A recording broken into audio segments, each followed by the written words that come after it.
The council meeting of April 6, 2021 is called to order. Let's rise for the pledge of allegiance, and I'll call my number tonight. I pledge allegiance to the flag of the United States of America and to the republic for which it stands, one nation, under God, indivisible, with liberty and justice for all.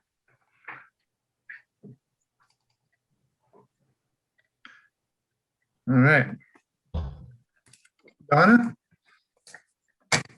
Will you do a roll call, please? And is there anybody missing tonight? Don't think so. Okay, we're all here. All right. Okay. Deputy Mayor Peterson, Here. Councilmember Inesco, Here. Councilmember Feast. Here. Councilmember Schmidt, Here. Mayor Dorsey, Here. Councilmember Bode, Here. and Councilmember McDowell. All right, council, do we have any late changes to the agenda? I think we're going to add in a proclamation down here after the consent agenda. Yeah. All right. At this time, I would like to remind members of the public that they can make comments during the public comment period, as well as on any items listed on the business agenda or the action agenda.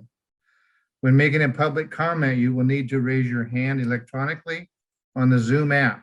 State your full name and whether you reside in the city limits within Mason County or reside elsewhere. Option number 1, join the Zoom meeting by clicking on the link that is displayed on the city's webpage. The link is listed on the agendas and minutes page under the tab that says More. Option number 2, email City Manager Jeff Knighton. And option number 3, call Jeff's office phone. Both the email address and the phone number are displayed on the screen of Mason Web TV streaming video. Okay, does anyone have a council report? I do. Okay, Kathy? I had my left board meeting this morning and yesterday it went well and short. Yesterday, I attended, represented the city as a council to the visit of Congresswoman Strickland that visited our city. And our group met in the Civic Center and we were discussed partnerships with the business community, the schools, and the county. And it went very well. I was very impressed. I shared that how important the city is to me and the projects that we're getting done. And I think we're doing them well and in timely manner, and they're looking great. So that went well yesterday.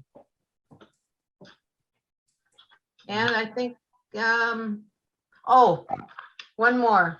Governor Inslee declared this week National Public Health Week. And the title is Building Bridges to Better Health. And he had one subject for each day starting Monday.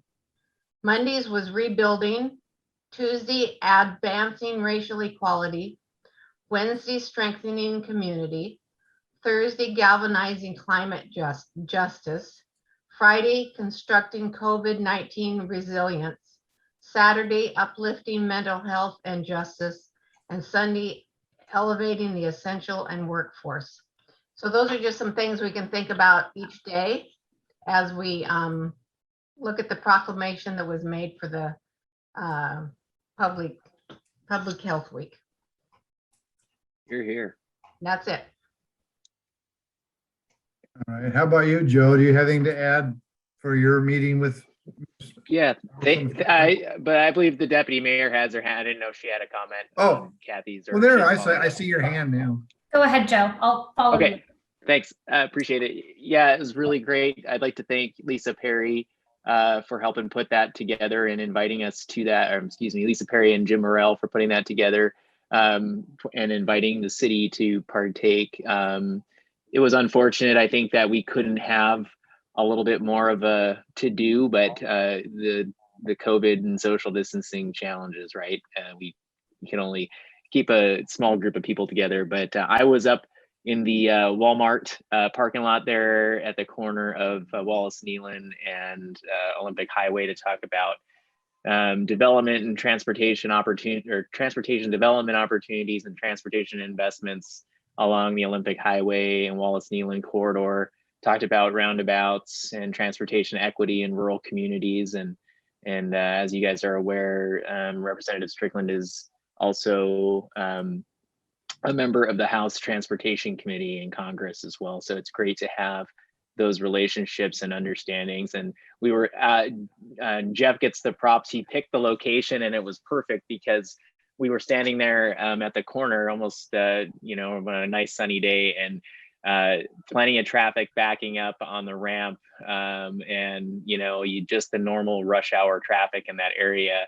And man, the visual aid really helped, you know, show the need. So it was great to have that, and heard really good things about Kathy and Kevin, your interactions as well. It was really great to hear about how the different stations were all kind of set up to share. It was great. Thanks. Yeah, thanks, Joe. Deidre?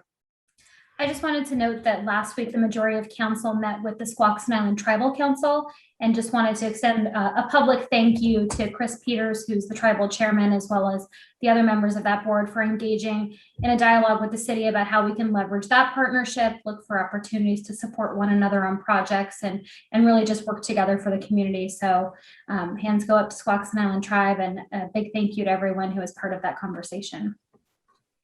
Thank you, Deidre. Yeah, I think that, was there anybody else before I go on? I think that our meeting at the YMCA was really good. We talked about partnerships with the Y. I added in that, you know, was it 3 years ago? 3 years ago now, we became a council, and roughly. And I can remember some pretty rough times back then. But one thing I think we stuck together on pretty good was the YMCA. And I just wanted to let her know that we backed it fully, and talked about the lease a little bit. And so anyway, Jeff, you might have something to add later on in your report, maybe? I'll add a few things, Mr. Mayor, at the end, sure. Okay. All right. Let's move on to the consent agenda. Is there a motion to approve the consent agenda as published? So I moved. move. Oh, go Second. ahead. Here we have a motion and a second. I think we did. We had two motions, I think. Two motions and a second. Yes. All right. All in favor, say aye. Aye. Aye. Hi. All opposed? Motion carries. Okay, at this time, I'm going to read a proclamation if I can find it. Just a second. No, here it is. About the City of Shelton National Public Safety Telecommunicators Week proclamation. All right. Whereas emergencies can occur at any time that require police, fire, emergency medical services, and whereas when an emergency occurs, the prompt response of law enforcement officers, firefighters, and emergency medical personnel is critical to the protection of life and preservation of property. And whereas the safety of our law enforcement officers and emergency medical personnel is dependent upon the quality and accuracy of information obtained from residents who telephone the MACECOM Emergency Communications Center. And whereas public safety telecommunicators are the first and most critical contact our residents have with emergency services. And whereas public safety telecommunicators are the single vital link for our law enforcement officers and firefighters by monitoring their activities by radio, providing them information, and ensuring their safety. And whereas public safety telecommunicators of MACOM have contributed substantially to the apprehension of criminals, suppression of fires, and treatment of patients. And whereas each dispatcher has exhibited compassion, understanding, and professionalism during the performance of their job in the past year, especially under difficult circumstances. Therefore, be it resolved that the Shelton, Washington City Council declares the week of April 11 through 17, 2021 to be National Public Safety Telecommunicators Week in the city of Shelton in honor of the dispatchers whose diligence and professionalism keep our community and residents safe. Signed the 6th day of April, 2021. So there you go. That week is for you, telecommunicators. Here, here. Thank you very much, Mr. Mayor, for the proclamation. And if I can just add a quick comment, I've been involved in the MACOM board since I've been on the city council.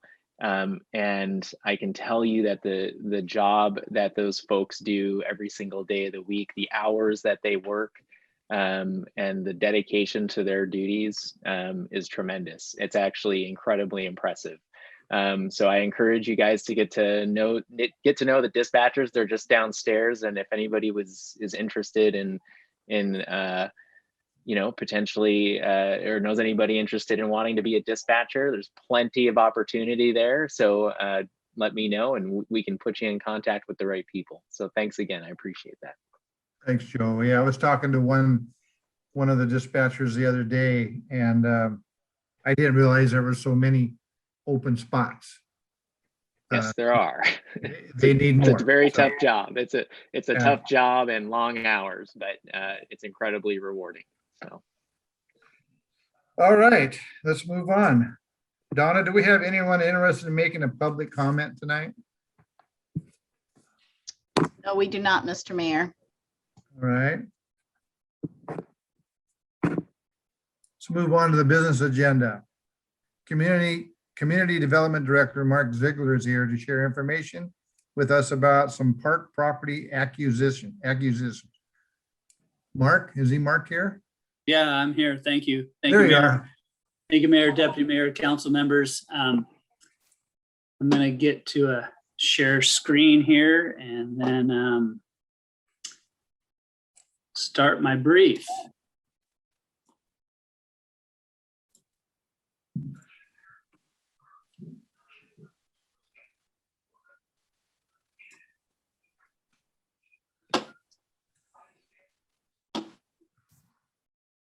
Hopefully that's showing for you. Okay, terrific. So I'm pleased to bring to you this evening a culmination of a couple years' work with Capital Land Trust, Mankey Timber Company, the proposal to obtain 52.22 acres of property on the top of Turner, on kind of the southwest portion of the city of Shelton, that would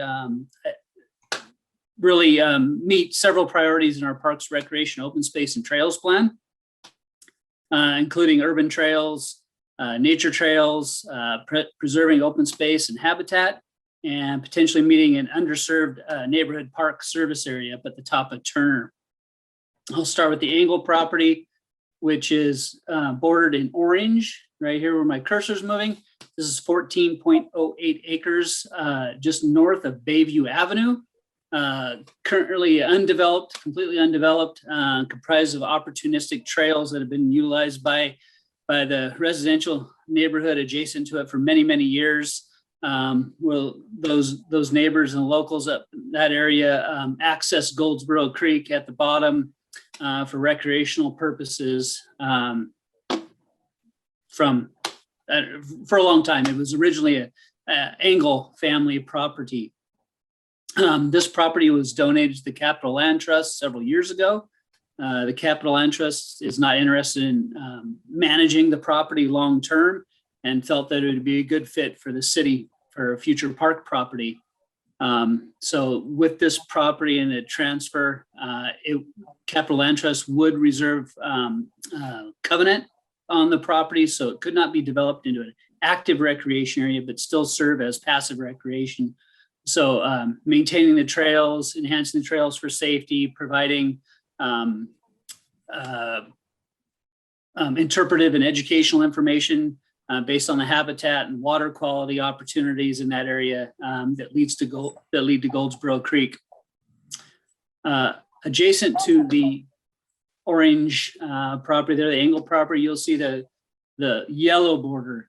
And that's another property that I'm including in the same brief here, that is separate ownership, but we're bringing this back from all the way from September of 2019, when the council decided to push this acquisition back until this property that is owned by the Mankey Timber Company was included with the Angle property.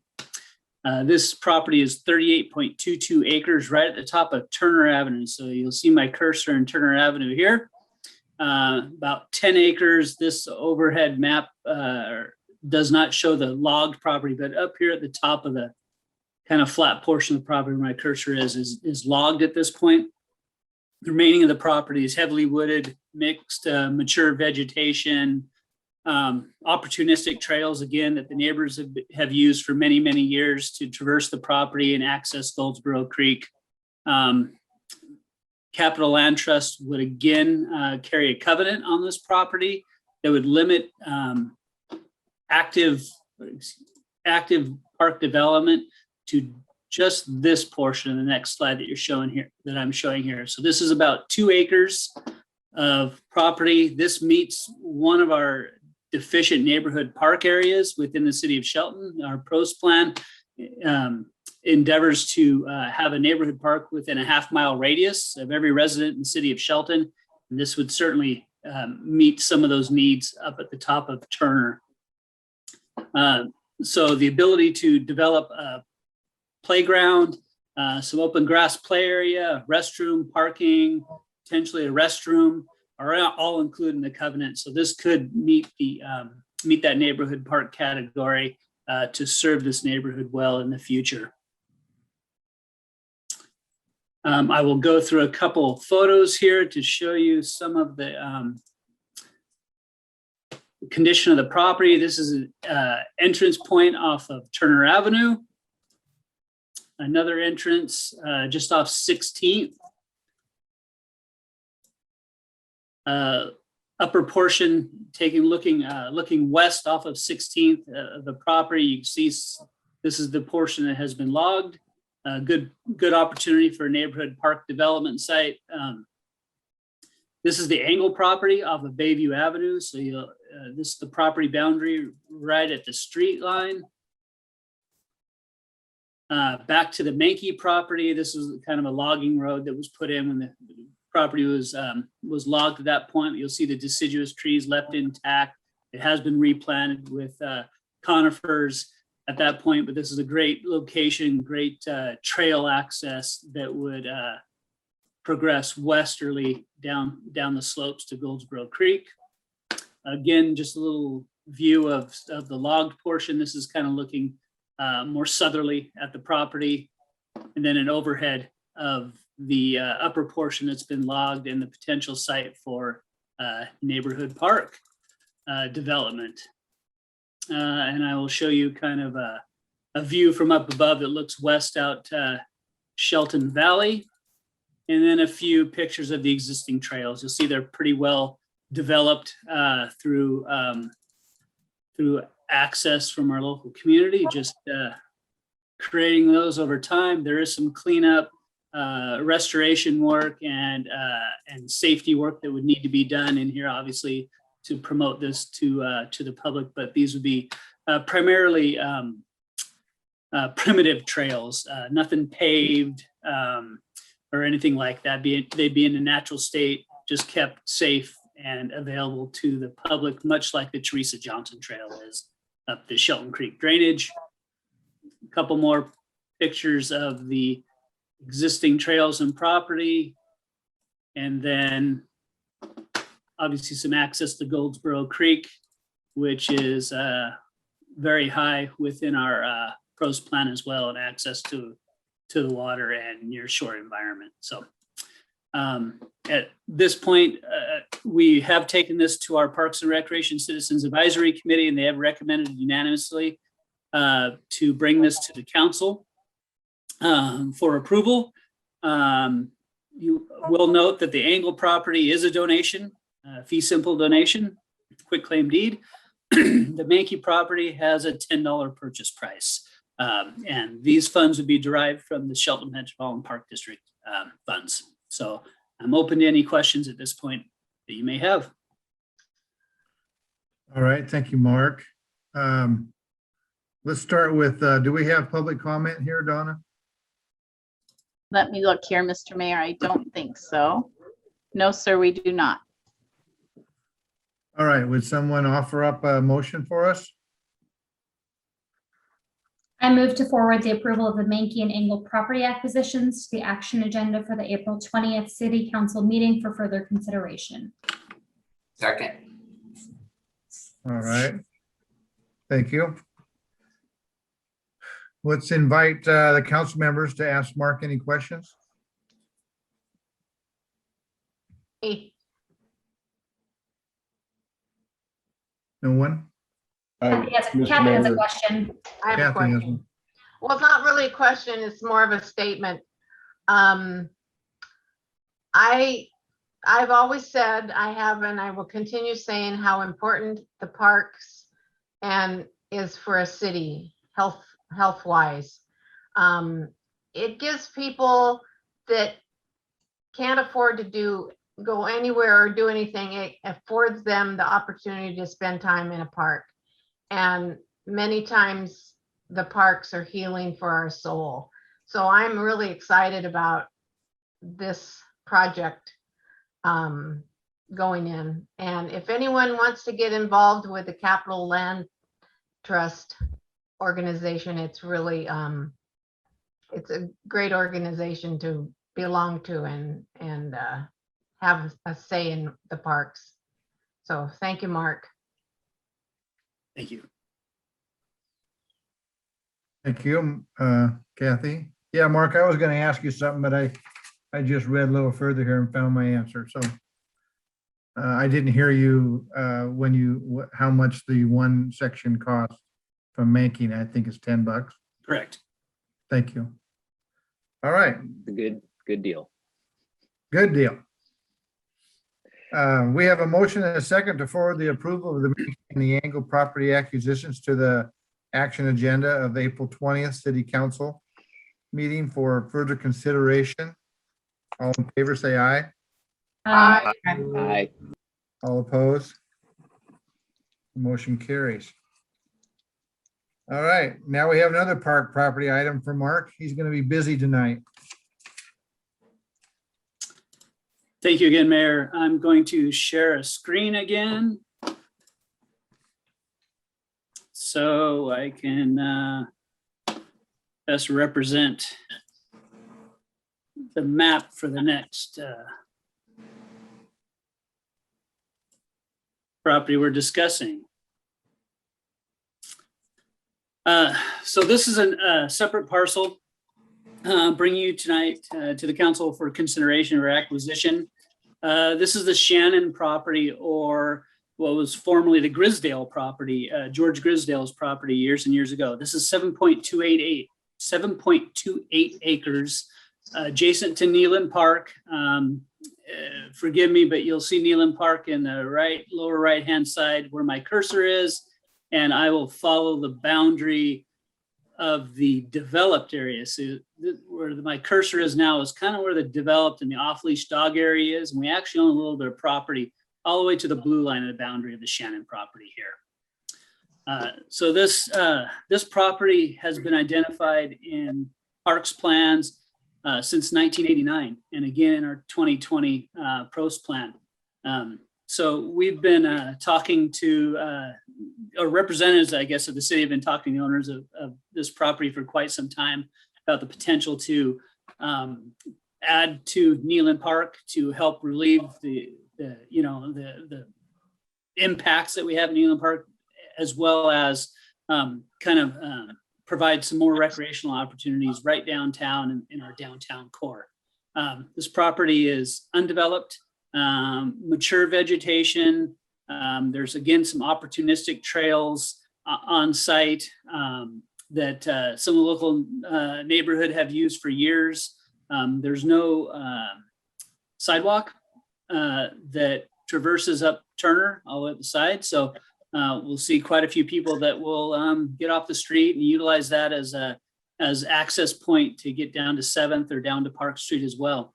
And so this could serve the opportunity to increase the recreational amenities, both active and passive, for Neyland Park, provide nature trails, transportation trails throughout the site to, like I said, Park Street and 7th Street, and preserve some habitat right downtown Shelton. As you'll know, we also recently acquired the Simpson property just to the north. And so this would kind of consolidate this entire area into the potential for city recreational amenities and other services that we could provide, including the potential of a multimodal trail just to the north on this former Simpson railroad tracks. We brought this, staff brought this project forward last year because we applied for a Recreation and Conservation Office grant, but we're not successful in that grant application. Very competitive grant.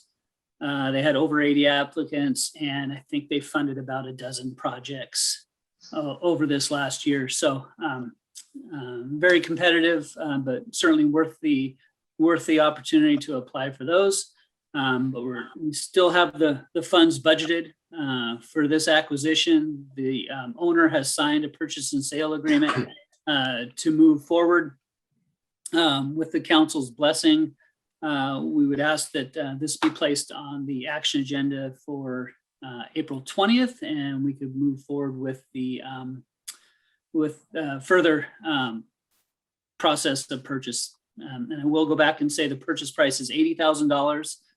We did have an appraisal done on the property, and that came in at $95,000. The owner has agreed to sell for $80,000 at this point. And again, the Shelton Metropolitan Park District would fund the acquisition of this parcel. And I'm open to any questions you may have. All right. We have any public comment here, Donna? Let me take a look here, Mr. Mayor. No, there is no one for public comment. All right, can I have a motion? I move to forward the approval of the Shannon property acquisition to the action agenda of the April 20th City Council meeting for further consideration. I second. All right.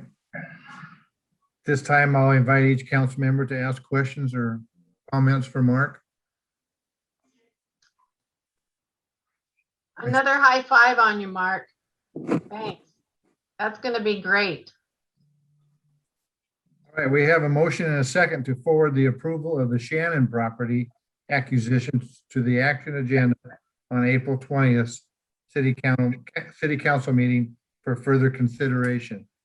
All in favor, say aye. Aye. Aye. All opposed? Motion carries. All right, we got one more business item for Mark. This one is regarding the traffic box wrap. Yeah, thank you. Thank you, Mayor, again, council members. I'm excited to bring you some recommendations for the city's traffic box wrap project. This will be the second installation that is being proposed by the Shelton Arts Commission. 3 more traffic boxes have been selected to have this vinyl wrap covered with proposals from local artists. The Shelton Arts Commission did a call for artists back in late, I think it was late January, with a deadline of February 19th. Received 20 applications from local artists. We had the town hall forum utilized to vote for these pieces of work, and we received over 1,250 votes from the community to Wow. weigh in on these pieces of art. So really exciting how much public interaction we got out of this project. The top 3 have been selected, and I guess I will share my screen again.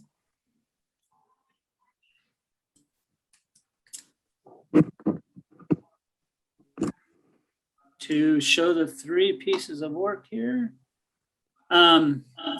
So the top 3 receiving votes is Crystal Rodriguez, depiction of the license plate with the Shelton area code on it.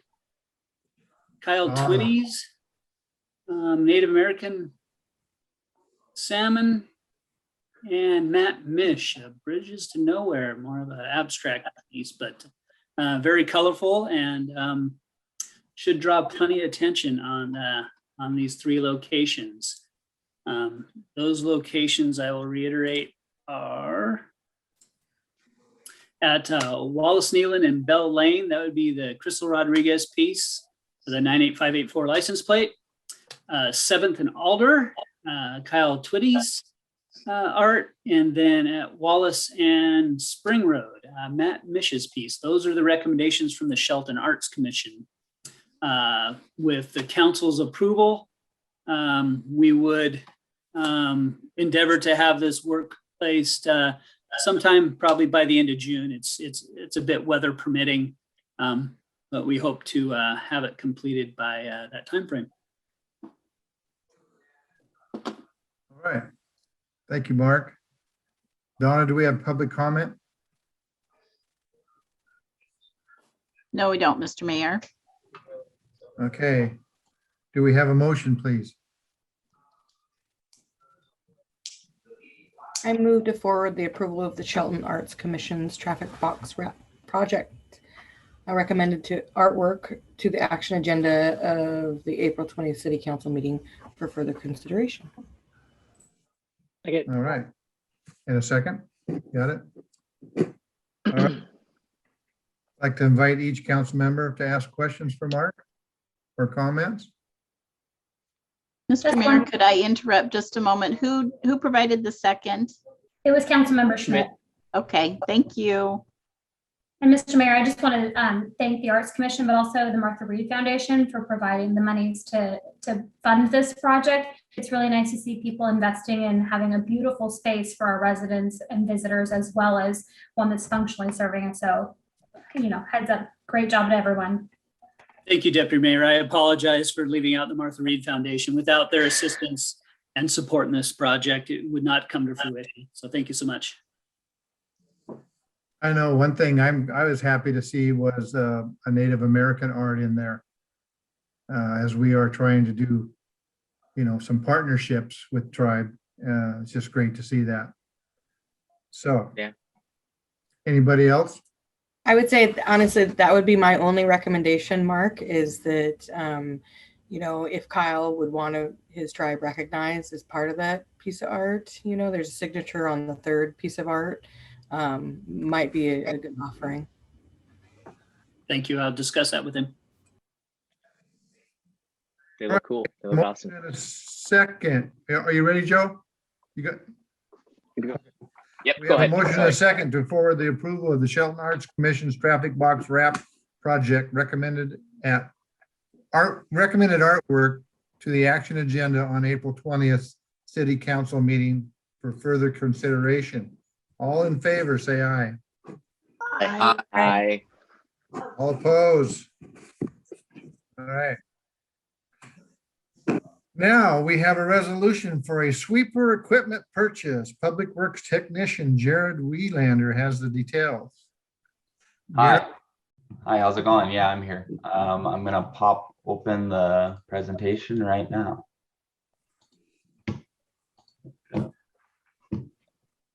Do that. All right.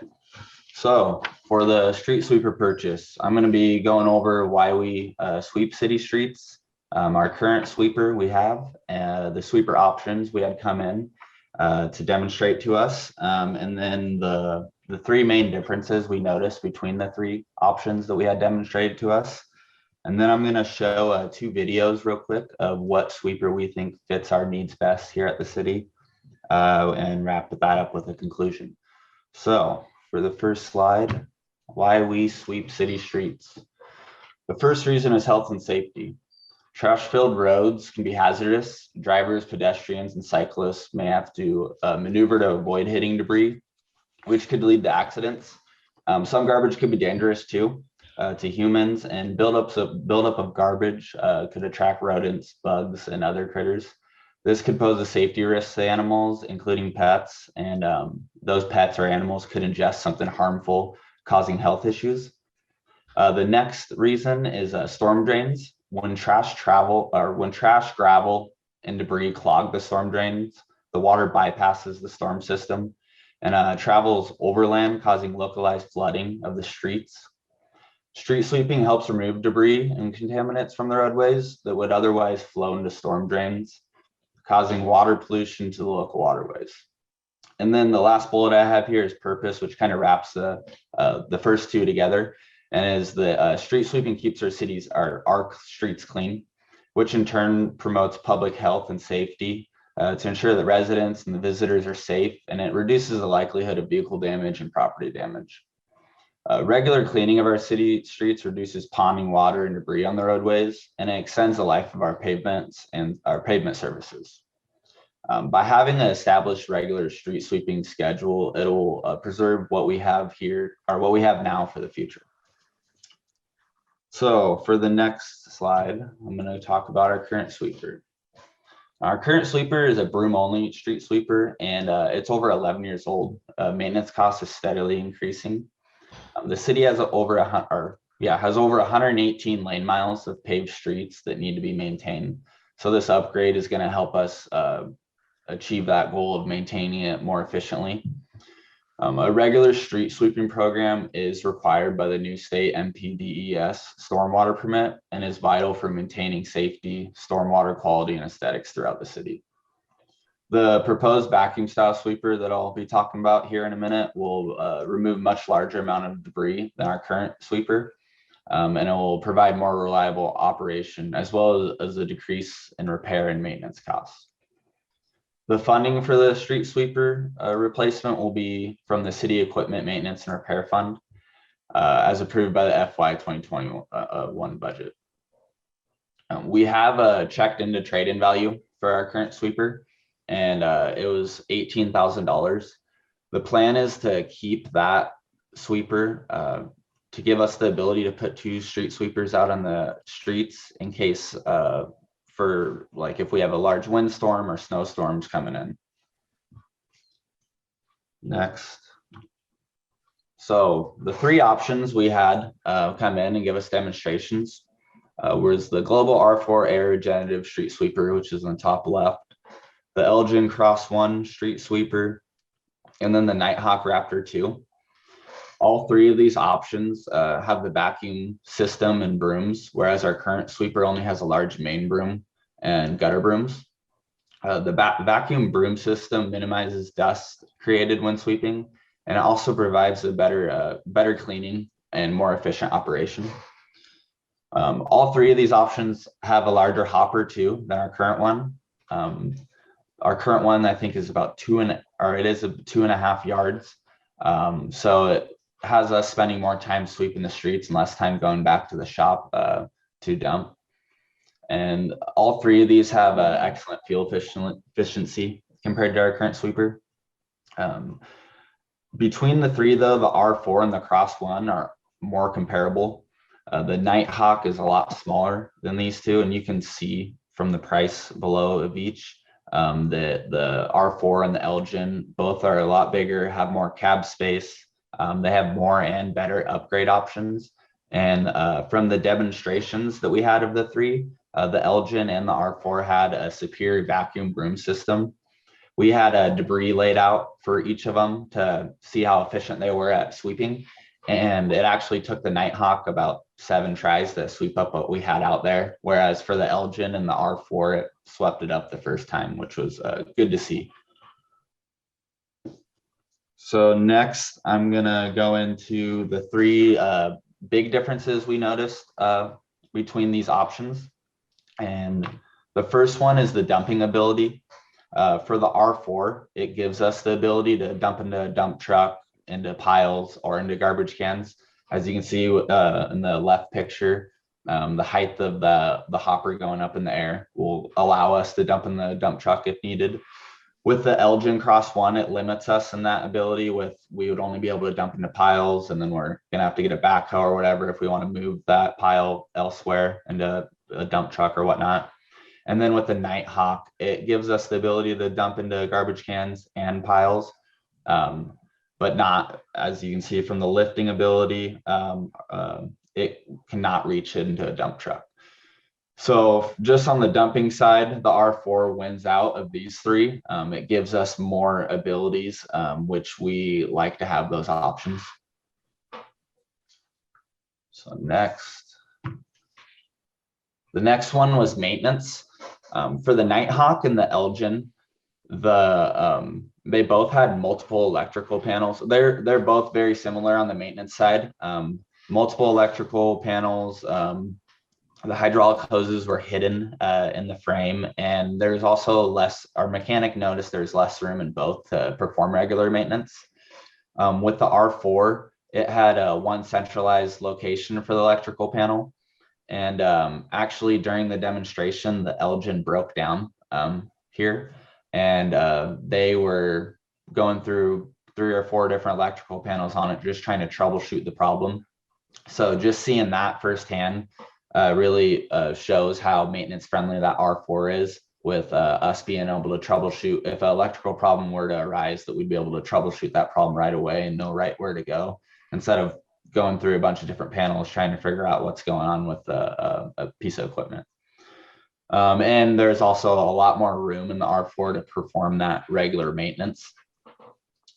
So out of the three, the R4 wins out again, with it just being a lot more maintenance friendly, giving us the ability to keep it out on the street more, and doing what we are getting it, purchasing it for. And the last big difference out of the three is safety. So for the Elgin and the Nighthawk, they have a dual steering cab layout, and that's similar to the one that we currently have. And with that layout, it makes it so our operators have to get out of the sweeper for certain circumstances. So for example, going around roundabouts, they need to get out, readjust mirrors so they can see where they're sweeping to keep the streets clean. With the R4, it's a center mounted cab forward layout, which gives them way better visibility of surrounding traffic, pedestrians, and where they're sweeping. They'll never have to get out of the vehicle, so it's going to keep them safe too. So that was a big, probably one of the biggest things we noticed too, is just that. And from our operators demonstrating driving each three of them, they really like that center mounted cab layout of just having that great visibility of what's going on at all times while they're operating the piece of equipment. And then, so I'm gonna pop open 2 videos real quick of to pretty much to wrap it up. We recommend the purchase of the R4 air regenerative street sweeper. Just the safety, maintenance friendly, dumping ability, it really wins out compared to the other two. And I have 2 videos just to show it sweeping streets. So I'm gonna pop this one up real quick.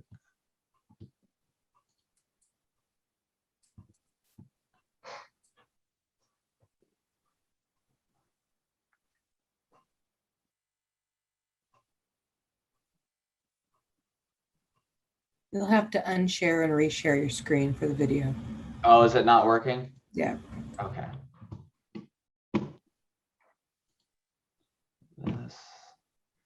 Sorry about that. Can you guys see it now? Yeah. Okay.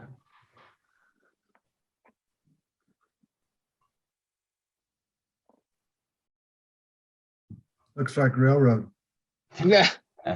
No, it doesn't.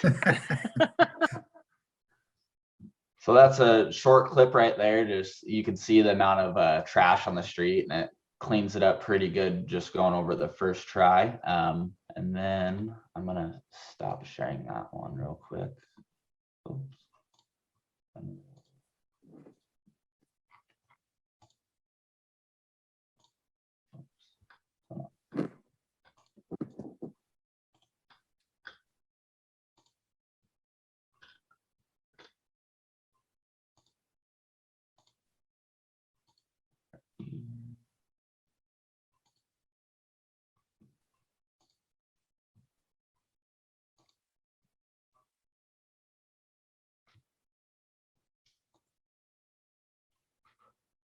This video just shows it going all around different streets and just shows it really moving around the city.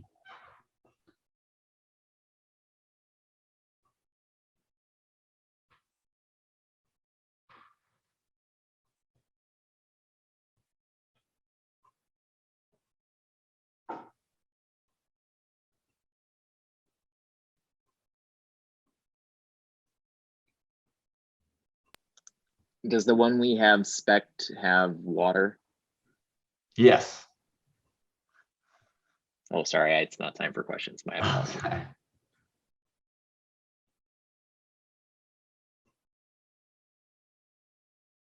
So that is that. I will stop sharing. I'm open for any questions you guys may have. Okay. How big is the hopper on the old one that we have? Old one, it's 2.5 yards. That one is 5.6. The Elgin Crosswind 1 is 8 yards, and then the Nighthawk is 5 yards. But just having that dumping ability for that R4 really wins out, even though that Elgin has the 8-yard hopper. How many times do you dump a typical day? Huh? The old one, how many times do you dump the old one in a typical day? Oh, I can reach out and talk with our operators and get that exact number, but I don't have that information right now. I was just curious. Oh, okay. Yeah, I believe they you guys usually have a small dump truck that you follow and stage at someplace and dump from there. That's why I was liking, I understood where you were going with that. I've seen that work a couple of times with the existing sweeper. Yeah. The only question I had was about the replacement process here. So are we technically adding a piece of equipment to the fleet, or are we retaining a piece of equipment and letting it kind of run its life out and then we go back down to one? Director Harris, do you have a response to that? Yeah, in the short term, we'll be keeping the second piece of equipment. One, to make sure the new piece of equipment is highly reliable, probably for 2-3 years sort of thing. If the maintenance needs of the existing sweeper, because it's going to be on standby and be sitting around a lot, if we start having some issues with it, at that time, we would probably release the sweeper, get with you guys to surplus it. Remember, we don't have contract sweeping nearby. The closest sweeper came out of Tumwater. I was talking to a contract sweeper about the potential of doing that. Well, their drive time to get here and back, was extraordinary, obviously. So that it doesn't pan out. So having that backup sweeper is probably a good idea because the nearest person is a ways away. And we won't be required to have regular street sweeping schedules as part of our new permit. So we need to keep on it that, we're looking at every month and a half for all local streets right now, every week or two for the higher volume streets, especially downtown every week is what we're looking at for the schedule. So we want to be able to hopefully set your watch almost of when the sweeper is going to go by every week is what the goal is. And stay away from garbage day, obviously. That causes problems when there's a lot of cans out in the street. So that's the goal. But for now, retaining the sweeper, I think, is in our best interest. The resale value is quite minimal, and it should retain that value for some years to come. If I can have just a quick follow-up on that, I understand, the purpose of retaining it, and that's all well and good with me. I guess maybe my only question here is with the ER&R program, essentially, as I understand it, we're paying a monthly, essentially rent to the program to replace a piece of equipment in kind. So in this case, we're looking at possibly upgrading a piece of equipment to something a little bit larger to handle the increased demand. Totally makes sense. When we do those upgrades, I'm assuming the cost isn't necessarily fully baked into those rental rates unless it's, I guess, deferred for many years or something. How do we cover those betterment costs?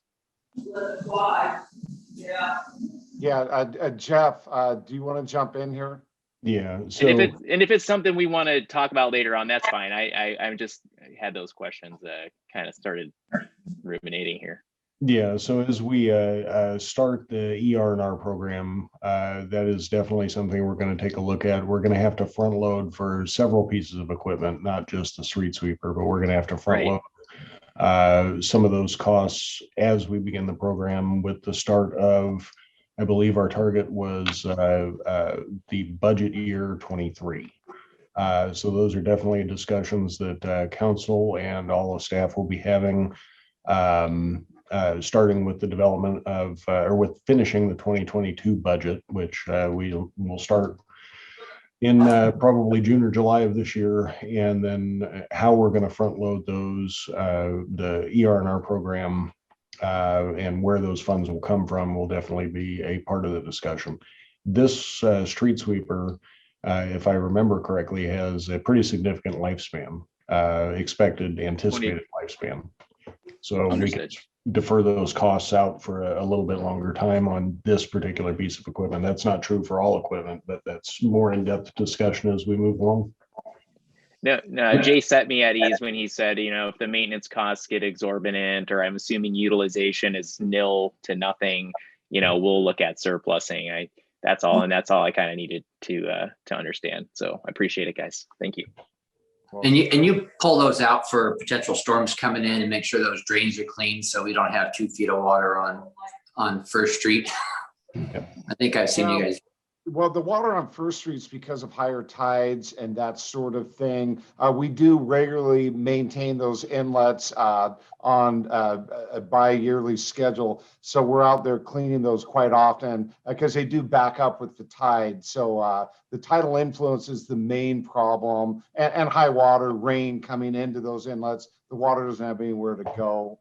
So that's the main reason for that. But after a snowstorm, when we've done heavy sanding, the second sweeper is going to be coming in really handy because we have to go and hit a lot of roads to get the sand up because it's a traffic hazard and walking hazard and that sort of thing. So we have safety issues. So it'll definitely be used during leaf season also. We're going to have both sweepers out. So it'll still get some continued use.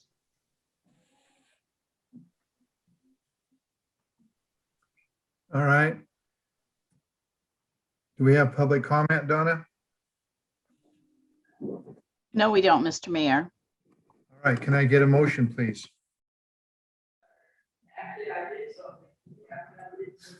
I move that resolution number 1190-0221 be forwarded to the action agenda of the April 20th City Council meeting for further consideration. Second. Okay. Now, is there any more questions or comments? Do we get a chance to drive this thing? I think we got to take it down the parade in September. Little road course. Oh, yeah. I think the one where you don't have to get out and adjust the mirrors, because when I take my car through the car wash, and I have to get back out and adjust those mirrors, it's a big pain. So I am loving the one where you don't have to adjust the mirrors. Oh, yeah. Sounds like the R4 is the ticket. Yep. Amen. And if I recall, we had a conversation early on when there was discussion about replacing this item, that there is in fact a regular schedule for the street sweeping, and that how can we better communicate with our residents and our business owners to make sure that they're moving their vehicles to allow the street sweeper to do its job. So I'm really excited to see that as we get this new one onboarded, how we can communicate that and kind of help us help you, right? As we all try to take care of keeping things clean and safe on the roadways. So well done, staff. I actually do have a comment now that I think about it. Thank you, Deidre. You reminded me of something. You know, downtown or anywhere around businesses, some businesses start around 5:36 in the morning, and the cars are already parked on the streets. You know, is there a way to combat that, either with a night person or something? I don't know. Mayor, we looked into that. That is one of our issues. We start a person early on downtown street sweeping before the cars pull in. So we get the majority of it. Yeah, we already do that. And with a regular program, we're going to do it even more. So someone will probably start at 4 or 5 in the morning. This new sweeper is very quiet, and we can turn it down. If it's making noise, we can turn the vacuum system down so it's goes into even quieter mode. It's not as efficient, but we have a lot more capabilities with this sweeper than the existing broom sweeper. All right, thank you, Jay. You're welcome.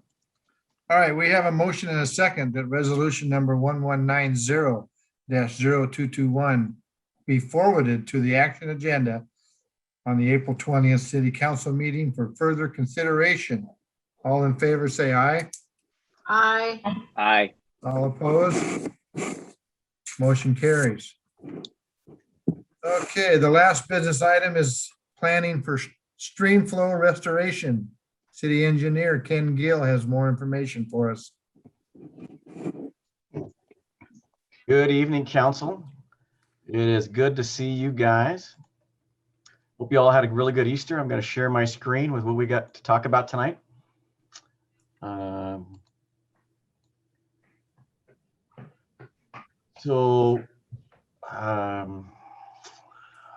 What slide? What do you guys see? Do you guys see the next slide, or you guys see the big picture? We're seeing yours. We see the presenter view. Okay. Well, let's try to end that, and let's start with the other way.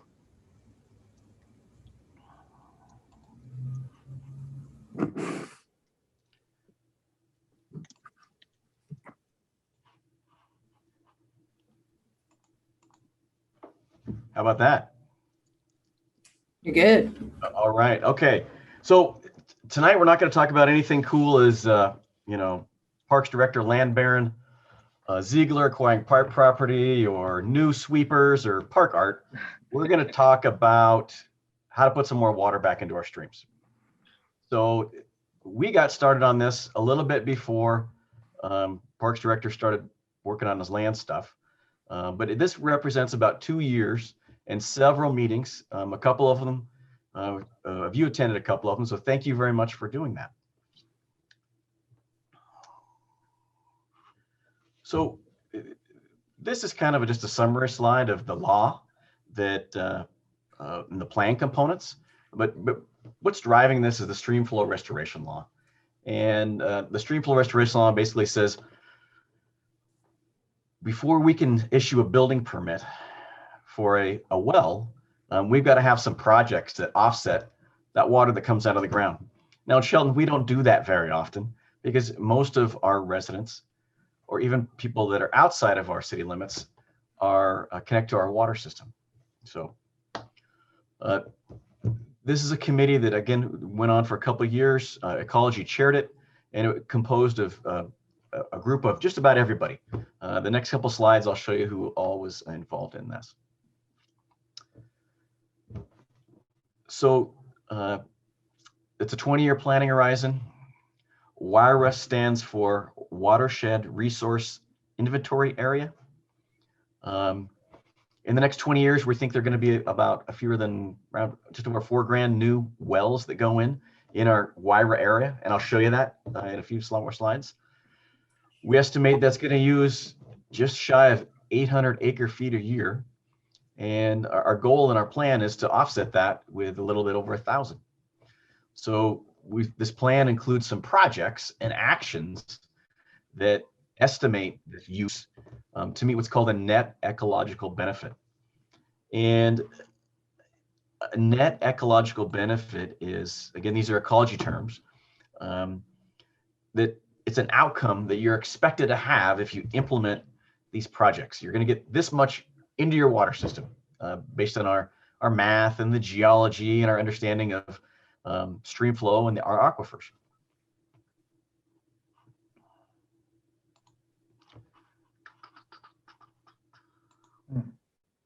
So we'll quickly 4 or 5 steps. We're going to talk about background, talked about our laws, the role of the committee, the elements of the plan, and the steps that we took. So the first question I always get is, what is a permit exempt domestic well? What that is, it's a well that serves homes, small develops, irrigation. And what it is that there's a RCW that it establishes how much water those wells can take out of the ground. So consumptive water use is water that we use. The 2 pictures on the bottom show a lot how we use it for our wells. It goes back into the ground through a septic system. We also use it to grow the food that we eat.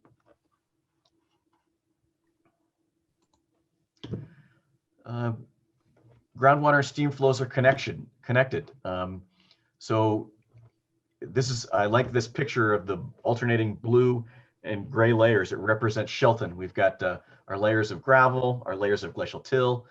In between there's our aquifers. That's what our wells get our water out of, that serves each one of you. A geology term called hydraulic conductivity makes this a little bit more complex, in that if you put a well down into a certain aquifer, it doesn't mean that the water that you're getting out of there is from that aquifer, because water's coming down. And also, as you start pulling water out of those aquifers, it's a spherical pattern. It's coming at you from all directions. So the big takeaway from this is, if you take one from one, it's going to have an effect on the other one, right? Again, stream flow restoration law and this watershed plan identify projects and actions anticipated to from all the new permit exempt wells that are going to come on in the next 20 years. So the other key to take away from this, there's one takeaway for this whole presentation, is that this law also authorizes around 300 million in the next 15 years to fund these capital projects. So big, it's a law, but it also comes with strings, right? We are WIRA 14. You can see the little 14 down by my cursor in Mason County. But we are, of course, one of many across the state that are doing and going through this process right now.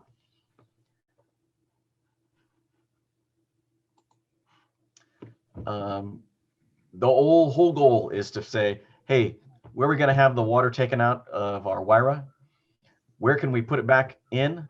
And where are some projects that help us and help our fish and our habitat?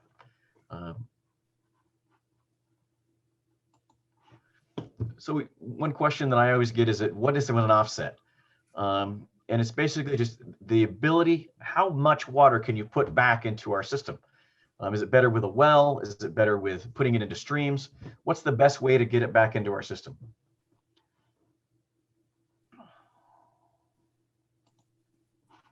We talked about this a little bit, but what is it? What is an ecological benefit? And ecology basically tells us is that we're the best ones to figure that out. Our local planning groups, our local stuff, to determine what's the amount of benefits for the best impact. Because we know where we live better, we know our streams better. And the thing that I like about this is that this isn't something that someone from outside of Mason County is telling us how to do. It's our local electeds, it's our local planners and scientists that put this together, get to put this together.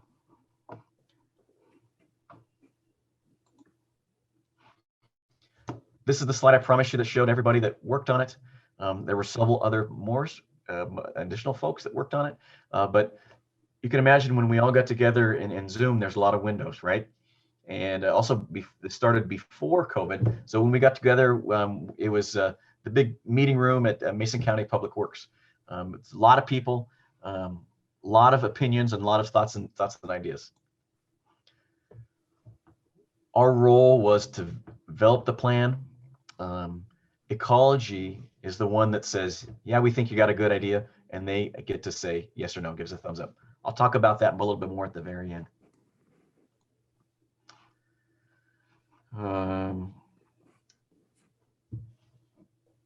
This is a repeat. I'm going to skip by it. Again, we're into 8 subbasins. And this is the picture that I was trying to get at. But each of these different colors represents a subbasin in our WIRA. Okay. So the little shading is Shelton that shows our UGA and our limits. But a drop of water flows a different route out to the bay based on where it drops in each of these different colors. Again, we talked about just shy of 5,000 wells over the next planning horizon, and the largest amount of them are likely to be in the Oakland Bay subbasin. This depicts about subbasins and the wells and how we think that they're going to distribute it. It's an estimate where we think wells are going to go. No one really knows for sure. It's an educated guess at this point. So this shows, this takes that last table and kind of plots it over the basin table and shows in color where we think the majority of these wells are going to be. The highest areas are of course in the Moore in the red, just north of Shelton, and then of course the lower areas that are in the yellow.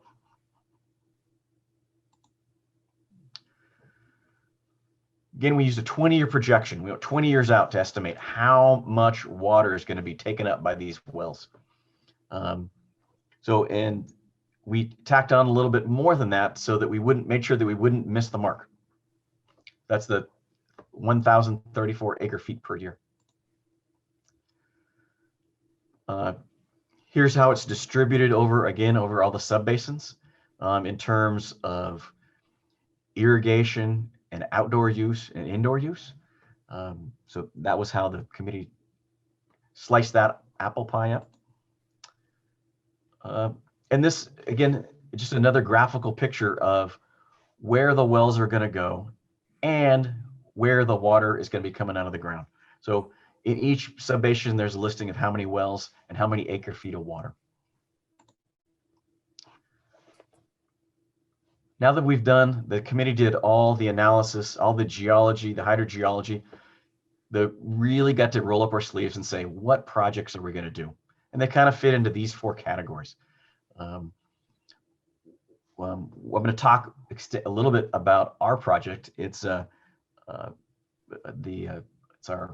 project that diverts flows from West Mountain View, East Mountain View, we call it the North Diversion, sends that water instead of to our sewer treatment plant out at Eagle Point up to our spray field up by where we existing have a spray field right now, but that spray field brings out water after it comes through our reclaim plant and ends up in Goldsboro Creek. So the takeaway from this slide is A. So A is our City of Celshin reclaimed water source switch that I just described to you. It's kind of right here. The A is right where our spray field is right now. But the list of other projects are other projects that are outside of the city that are going on out in the RIWA. I talked to you a little bit about the reclaimed water. We are the heavy hitter in this group and have gotten accolades and thank yous, pats on the back from our friends in the Squaxin tribe. And one thing that makes me proud to present this to you, that we're kind of leading the way. I'm not going to go through the other projects because they're outside of Shelton, but we can certainly discuss them if you want to talk about them more.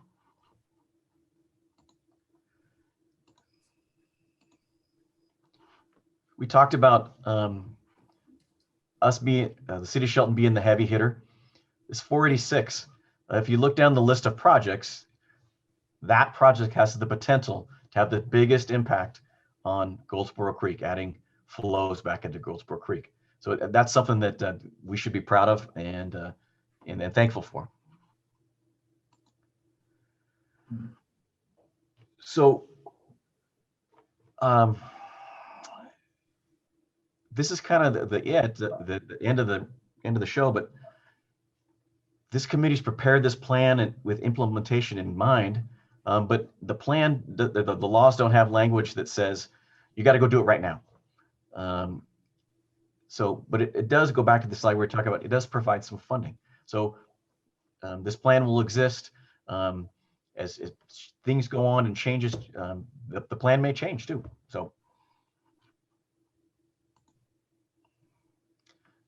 it comes with some regulatory requirements, not which many involve Shelton. We don't have many permit exempt wells, but a lot of our other water purveyors around have some requirements for them.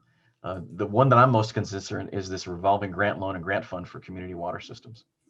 So we talked about adaptive management. Adaptive management is ecology's term for basically taking these projects, implementing in the watershed with our best available science, and then seeing if they have any effect at all. We talk about plan imitation again. We'll be doing some other folks other than Shelton will be doing some projects, some policy and permit exempt well tracking, some reporting. And then of course there's the funding one that we've already talked about. This is our final slide. We will meet for one vote on April 21st. That's the day after you get to see this for the second time. If we all give a thumbs up on the plan, it moves to ecology for review. The kicker is that if we don't give a thumbs up and the committee isn't unanimous, ecology will prepare it and then send it to the SAM Recovery Board for technical review. And then ecology moves it forward. So with that, on the 20th, in the resolution in your packet asks you for Shelton to give a thumbs up on the plan. And hopefully the other committee members that were on that table give it a thumbs up also, and it moves forward through the process. So does anybody have any questions or for me on the stream flow recovery plan? I do. I do. So, we've heard over the last several months from our constituents that they're very, very concerned about making sure that we have long-term water quality, that our aquifers are healthy. And as we are a growing community, and we're looking at, adding rooftops, here in the near future and continuing growing this community. You mentioned that we don't have to do this right now, but we're hearing, from our constituency that this is a priority. And what happened, when we take a look at the amount of wells that we're anticipating, I can't remember if there was a date or, do we have an idea of when we're going to max out those wells? I mean, I know that is also according to development, and demand, but any educated guess there? So that's an excellent question. I'm gonna repeat it to make sure I understood it. Councilmember Weiss said, are we going to be drilling in new wells, and how much water do we have left for the next 20 years? And I guess this plan does not address that, but I will be coming with a presentation on our water comprehensive plan that does talk about that question in the next couple of months. So if you would save your question to that, I will answer it when I give that presentation. Appreciate that. Thank you. Okay. I have just not a question, but a statement, Ken. So that is a lot of wells. Right? That is a lot of growth in this WIRA. Would you Okay, please go back to the slide that shows you where they're expected to come? yeah.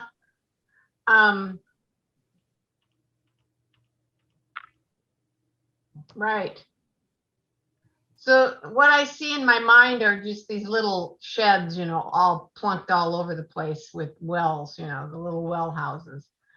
How close are those wells going to be to each other? The question was, how close are the wells going to be to each other? And the answer is that I don't really know. And here's why, is that we aren't in the business of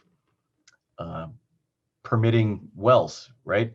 We're in the Right. business of providing people connections to our water system. That's right. So a lot of this, well, actually, all of these wells they're shown on this screen are happening outside of Shelton. And I've never developed outside the city of Shelton. There may be some of you that have, but I do know for sure that you don't go through the city of Shelton to get a well outside of us. It's Mason County Health, Department of Ecology. There's well radiuses and setbacks and things like that you have to involve. If you'd like to, at our next council meeting, I can spend a little bit of time talking about that to you. So we don't want to get into this problem like we did with the sewer years ago, where we state mandated said no more building until you get your sewer updated. So we don't want to just wait and wait. We want to keep on track with this. Right? I agree. The project that is in this plan that we've briefed you on and we'll be coming back to you to talk more about is the diversion of our sewer flow from our sewer treatment plant up to our spray field. Right. So the funding that is funding this is also part of the funding that funds that activity. Recall the Squaxins got some funding through ecology, and we're in partnership with them preparing that plan. But that project is part of this plan, and I like to see that project move forward for two reasons. And the big one is when it rains around here, that sewer treatment plant is at or near its capacity, which I think is what you're talking about. Yeah. Having that ability to divert flows up there takes that away. The other big reason, and this is the reason why it's in this plan, is because it supplements the flows into Goldsboro's Creek. It puts it right into the headwaters. Does that answer your question? It did. I was just I didn't really have a question. I just mainly had a statement that we don't want to wait until we're told that we have to, and then scrabble for money or whatever we need to do to get these projects. So that's just where I was coming from. Okay. Ken, yeah, can I quickly just get clarification? This map that we're seeing, I think we got a little confused here. I got a little confused. The 546 wells, that is the inventory of current wells, correct? And the city's project that we're discussing tonight is about the diversion of our spray field to the headwaters of Goldsboro Creek, correct? Correct. Okay. We're not talking about drilling any wells. We're just No. talking Right. about diverting Right. our flows. Okay, Okay. just making sure. I got Yep. a little concerned there. Wait a minute, what are we doing now? So thank you very much. Okay. Appreciate it. I understand now. Thank you. All right. Donna, do we have public comment? Ken, were you through? I'm sorry. Yes, I'm all done. Thank you. Okay. Any public comment, Donna? Let me click a couple buttons here, Mr. Mayor, and I will look. No, sir, there is no public comment. Okay. Do we have a motion? I move to place resolution number 1193-0421 on the April 20th, 2021 action agenda. Second. Second. All right. We have a motion and a second to place resolution number 1193-0421 on the April 20th, 2021 action agenda. All in favor, say aye. Aye. Aye. All opposed. Okay, the motion carries. Thank you very much, council. You bet, Ken. All right. First item on the action agenda is making appointments to the Municipal Code Steering Committee. Community Development Director Mark Ziegler has the details. Thank you, Mayor, Deputy Mayor, council members. As you remember, we reached out to the public seeking interested parties to serve on the Municipal Code Steering Committee. We have received applications, if you will, or interest from 8 individuals from a broad spectrum throughout the development community to serve on this committee and assist the city in updating our development code to better meet the council's goals and desires, existing state law, local law, and to certainly make our code much more intuitive and easily to maneuver for our development community. So tonight we're bringing you the appointment of 5 of these community members to serve on this committee per our public involvement plan. And we look forward to working with these individuals and getting started on this project in earnest by the end of the month. All right. Thank you, Mark. Has anyone signed up for public comment here, Donna? No, they haven't, Mr. Mayor. All right. Do we have a motion? I think Kathy wanted to make this motion. Yeah, I'll make the motion. I move to appoint Len Williams, Keith Fuller, John Allen, Nathan Stout, and Marty Crow to the City of Shelton's Development Code Steering Committee. Can I amend that motion? I'd like to amend that motion to include Mike Olson as well as, sorry, then there's 8 names listed. Oh, I'm sorry. My bad. I'm reading this incorrectly. I will withdraw. And second, Kathy's motion. Sorry. All right. Thank you, Joe. You usually read, yeah, you saw what I did there. I apologize. I was reading the sheet incorrectly. You just about gave me a heart attack, Joe. Sorry about that. It's all right. All right, we have a motion and Joe had a second. Any questions about this from the council? Definitely no questions. I have more of a comment. I'm definitely very excited. I think this is a great way to get community engagement. I am a little bit disappointed that we didn't have more people that signed up for this. The amount of complaints that we get from contractors, this is their chance to form what we're doing in the city and really have their voice heard on the front end of decisions. And I don't know if it's a fail of us as a city that we're not putting this out there clear enough to people and getting them to engage us, or if it's just a lack of people stepping out. Not pointing fingers anywhere. I'm very excited about the process and the people that we have involved in it. I just wish we would have had more. I agree, Jim. Me too. All right. We have a motion and a second to appoint Len Williams, Keith Fuller, John Allen, Nathan Stout, and Marty Crow to the City of Shelton's Development Code Steering Committee. All in favor, say aye. Aye. Aye. Aye. All opposed?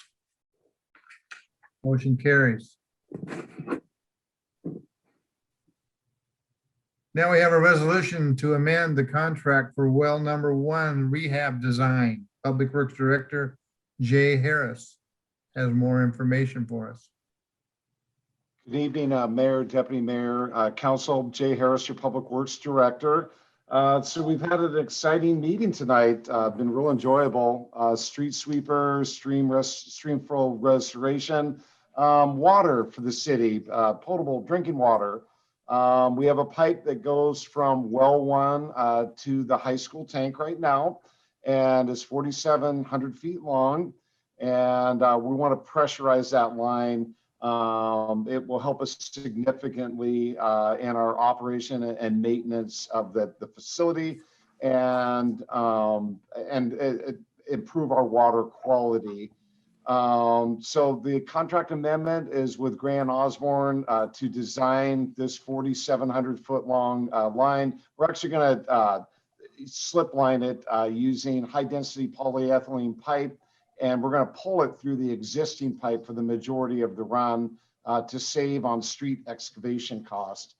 So the $102,500 amendment for Grant Osborne's contract is to complete the design, get the bid package ready, and so we can put it out to the contracting community, and then build the project. The proposal currently is budgeted for 2023, and start the project sometime in January or February next year, and be complete before our high summer demand season.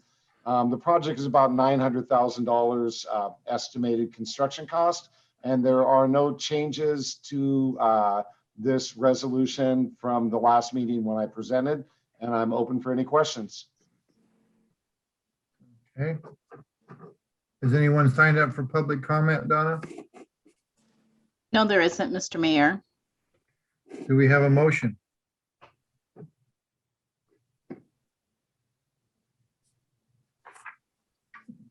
I move to adopt resolution number 1189-0221, a resolution approving amendment number 2 of well 1 rehabilitation design contract with Grant Osborne Incorporated, and authorizing the city manager to execute said addendum. Second. All right. Donna, will you give me a reading of resolution number 1189-0221? Yes, resolution number 1189-0221, a resolution of the Council of the City of Shelton, Washington, authorizing the city manager to approve contract amendment number 2 to the professional services agreement with Grant Osborne Incorporated, titled Well 1 Rehab Project Design Services. All right. Now, we have any questions for Jay? Any hands? I don't see any hands. All right. We have a motion and a second to move adopt to adopt resolution number 1189-0221, a resolution approving amendment number 2 to the Well 1 Rehabilitation Design Contract with Grant Osborne Incorporated, and authorizing the city manager to execute said amendment. All in favor, say aye. Aye. Aye. All opposed? That motion carries.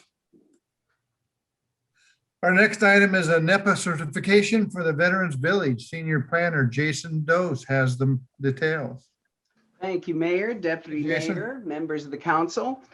Not much has changed since I brought this to the council at your regular 16th meeting in March. I did change some of my erroneous references to the city commission, change those to council. Apologies for that.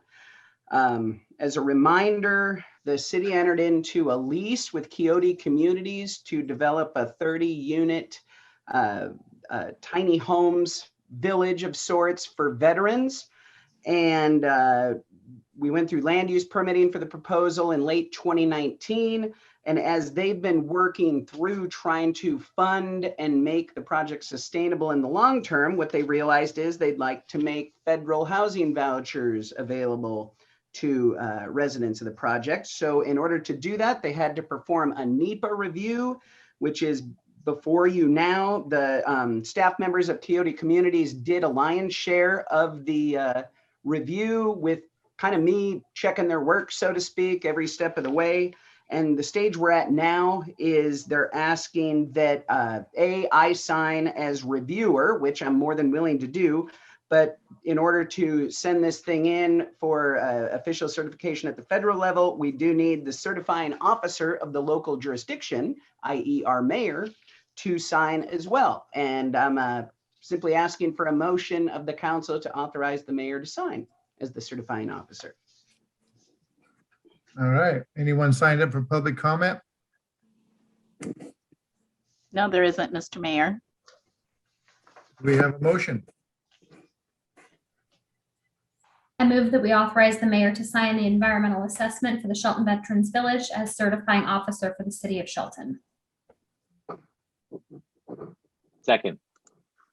Thank you, Eric. Joe. Joe. Joe. All right. Council members have any questions or comments for Jason? See no hands. We have a motion and a second to authorize me to sign the environmental assessment for the Shelton Veterans Village as certifying officer for the city of Shelton. All in favor, say aye. Aye. Aye. Aye. All opposed? All right. Another item from Jason, which is a resolution to accept a special use permit. Yes, thanks again, Mayor, Deputy Mayor, members of the council.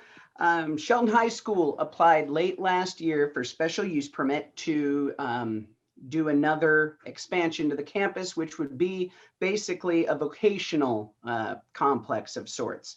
This would be located in the current location of the teacher and staff parking lot. Would be done in several phases over many years, probably the next 6 to 10 years. With the first phase, they're prepped to construct actually this summer, which is about 3,400 square feet. The total project would be about 15,000 square feet. And since this project is located in what are called our airport overlay zones, basically under the traffic pattern for Sanderson Field, it requires a public hearing, which our hearings examiner held in early January of this year. He recommended approval with several conditions. And what we're asking for tonight is basically that the council adopt the attached resolution concurring with the hearings examiner's findings and recommendation for approval. And that's really about it. I'd answer any questions if you have any. All right. Anybody signed up for public comment, Donna? No, there isn't, Mr. Mayor. Thank you. We have a motion. I move to concur with the hearing examiner's recommendations for approval of the project and authorize the mayor to sign resolution number 1191-0221 certifying council approval. Second. All right. Thank you, Eric and Megan, was it? Mhm. Okay. All right. Donna, will you give us a reading of resolution number 1191-0221? Yes, resolution number 1191-0221. A resolution of the city of Shelton City Council concurring with the hearings examiner's recommendation regarding special use permit 01-20, an application by the Shelton School District to add a vocational academy building within Zone 6 of the airport overlay zone. Okay, thank you. You're welcome. Council members have any questions or comments? Jason? All right, seeing none.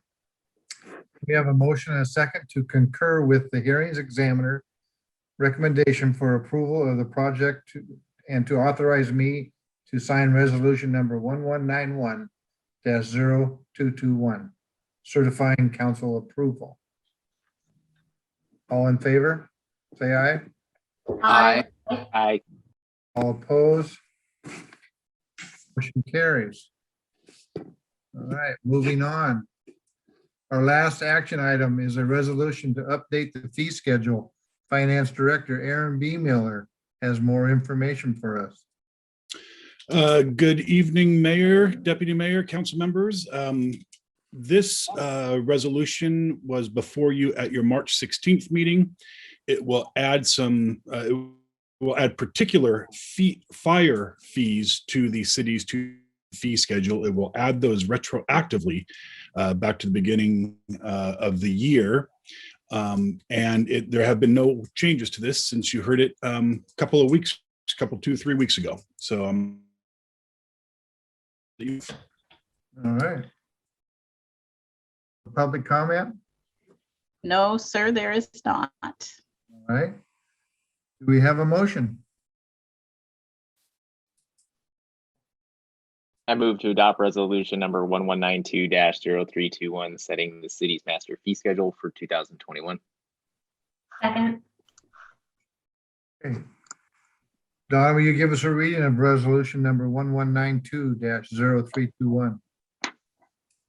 Yes. Resolution number 1192-0321, a resolution of the city of Shelton, Washington, updating and establishing the city's master fee schedule for fiscal year 2021. All right, thank you. You're welcome. Council members have any questions or comments for Mr. B. Miller?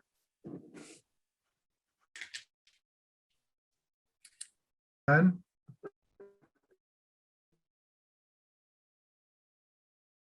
We have a motion and a second to adopt resolution -0321, setting the city's master fee schedule for 2021. All in favor, say aye. Aye. Aye. All opposed? Motion carries. All right, we're going to move on to administrative reports. Jeff has been way too quiet tonight, so hear your report. Thank you, Mr. Mayor, Deputy Mayor, members of council. A couple things I wanted to highlight. First, our visit with Congresswoman Marilyn Strickland came out to see how we were doing, and I want to echo Councilmember Schmidt's comments from earlier, thanking Jim Morrell from Peninsula Credit Union and Lisa Perry from Sierra Pacific, who organized the vast majority of those events, and were kind enough to invite the city to participate along with other community partners in the community, so we could show that we're all pulling together and pulling in the same direction to get Shelton where it's going to go. I thought that was a fantastic event, and she was very attentive and listened, and really had some great ideas about the things that we can do to help move our community forward. Second one, I also wanted to echo the comments of our deputy mayor earlier this evening about our council to council meeting with the Squaxin Tribal Council. I thought that that event was fantastic, and really looking forward to working with them on again, ways we can move our community forward. All the community partnerships, I think, benefit all of us. And those are things that we really look forward to, and I think really benefit all of us. And then on to a couple of items that are upcoming. There is, we've talked a little bit about stormwater tonight in conjunction with the street sweeper purchase. But that is going to be a more in-depth discussion. Council has had, I believe, 4 meetings on this so far, public meetings with presentations from our consultant who's worked with us on this particular project. We've also talked to some of our community members. We want to do that a little bit more than we have up to this point. There's a flyer that will be in mailboxes for every property owner from or in the city of Shelton to discuss what the new stormwater looks like that. That should be showing up sometime this week, so everybody can take a look at that. We are also going to have a Spotlight Shelton event. This is a program that we started in 2019, obviously got shut down in 2020, but it's very important for us to connect with our community on that level, and this project is a great opportunity to do that. Unfortunately, like your council meetings over the past year, the Spotlight Shelton event will be virtual, so it will be in a format very similar to this one, but we are going to hold that event on April 15th, and during that evening We are working on the times, but we'll be sure to announce that the times when those are finalized a little bit later this week. Our Public Works Director and Administrative Manager in Public Works are going to be doing an interview on iFiber and have a little bit more details. And of course, we'll share all those with our community through our social media platforms and our website. After that, just going on through the process so I can outline it for everybody, we will have a work session for the council to discuss this particular topic on April 27th. That is it's an open meeting. There's not really an opportunity during work sessions for public comment, but the public is certainly welcome to attend and watch. It's more a back and forth question and answer session for our city council and for staff and for our consultant to make sure that everybody understands all of the particulars of this program before we move forward. And then the public hearing for this stormwater item is scheduled for May 4th. And then action should the council desire to move forward on May 18th. And if everything goes according to plan, which as we all know happens every single time, the effective date will be July 1. So just so everybody has that information out there.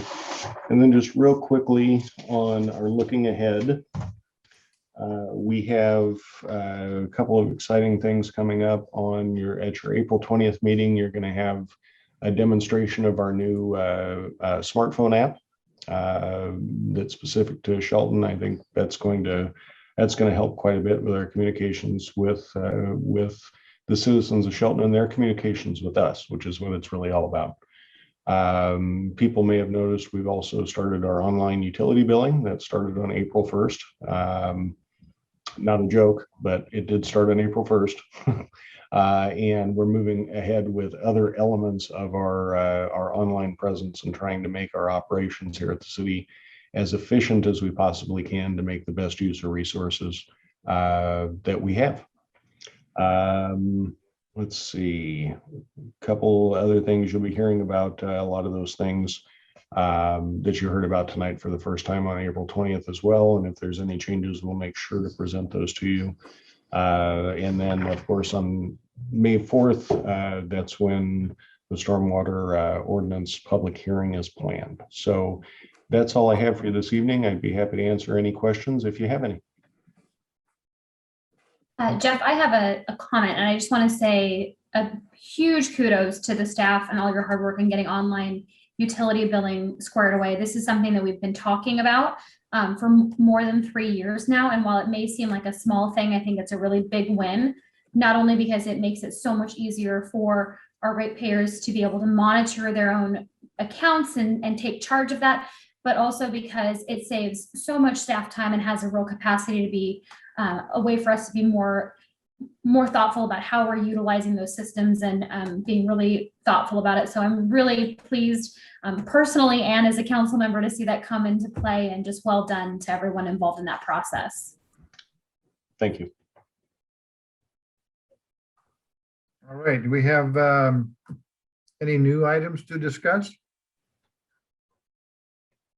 If not, our next meeting will be Tuesday, April 20th at 2021 at 6 o'clock. This meeting is adjourned at 7:43.